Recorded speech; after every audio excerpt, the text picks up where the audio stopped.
দর্শক, রাজধানীর জ্বালানি তেলের খবর জানাতে আমাদের সঙ্গে যুক্ত হচ্ছেন সিফাত ফারুকী। সিফাত, যে দুই পেট্রোল পাম্পে ফুয়েল পাস দেয়া হয়েছে, কেমন দেখছেন সেখানকার তেলের পরিস্থিতি?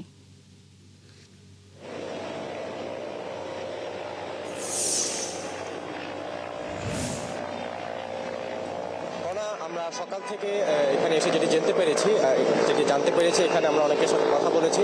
সকাল থেকে নয়, প্রায় রাত থেকে অনেক গাড়ি, অনেক যারা ড্রাইভাররা এখানে অপেক্ষা করছেন, মোটর সাইকেল থেকে শুরু করে ব্যক্তিগত গাড়ি, অনেক গাড়ি এখানে লম্বা সারি নিয়ে এই ট্রাস্ট ফিলিং স্টেশনে তারা অপেক্ষা করছেন তেলের জন্য। এবং এই দীর্ঘ সারি কিন্তু বলে দিচ্ছে যে তেলের জন্য কতটা হিমশিম খেতে হচ্ছে গ্রাহকদেরকে। এবং তারা যেটি জানিয়েছেন, আমরা অনেকের সাথে কথা বলেছি যারা তেল নিয়েছেন, তারা আমাদেরকে জানিয়েছেন যে প্রায় 12 ঘন্টারও বেশি সময় বা অনেকে 15 ঘন্টা বা তারও বেশি সময় অপেক্ষার পর তারা তেল নিতে পেরেছেন।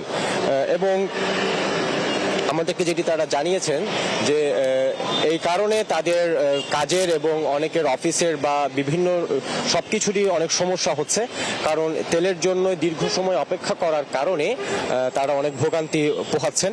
এবং আমরা এরপর যোগাযোগ করেছিলাম যে স্টেশন যে কর্তৃপক্ষ, পাম্প কর্তৃপক্ষ, তাদের সাথে কথা বলেছি। তারা আমাদের জানিয়েছেন যে তেলের কিন্তু যথেষ্ট যে সরবরাহ তারা প্রতিদিন পাচ্ছেন, সেই সরবরাহ দিয়ে 24 ঘন্টায় তারা গ্রাহক সেবা মোটামুটি নিশ্চিত করতে পারছেন, তাদের কোনো সমস্যা হচ্ছে না। তবে তারা বিশেষ করে যেটি জানিয়েছেন যে গ্রাহকদের বিষয়ে অধিকাংশ কিছু গ্রাহক তারা একবার তেল সংগ্রহ করার পর আবারও তারা তেল সংগ্রহ করতে আসছেন বলে জানিয়েছেন। এই বিষয়ে তারা অভিযোগ করেছেন, যেটি জানিয়েছেন অনেক গ্রাহক তারা বারবার আসছেন তেল নিতে, একবার নেওয়ার পর আবারও আসছেন, যার কারণে তারা সেটি লক্ষ্য রাখছেন যাতে করে একজন গ্রাহক একাধিকবার যাতে তেল সংগ্রহ করতে না পারে।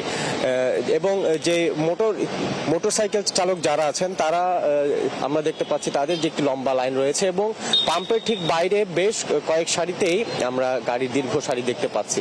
এবং এখানে কিছু গণপরিবহনের গাড়ি আমরা দেখতে পাচ্ছি পেছনে, এবং ব্যক্তিগত গাড়ির সংখ্যাই কিন্তু এখানে বেশি আমরা দেখতে পাচ্ছি।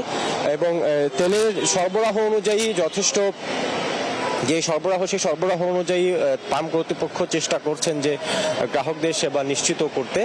তবে তারা জানাচ্ছেন যে সরকার যদি তাদেরকে যদি নিশ্চয়তা প্রদান না করে বা সরকার যদি আশ্বস্ত না করে, তাহলে বলা যাচ্ছে না কবে নাগাদ এই সংকট কাটবে বা এই সমস্যা শেষ হবে।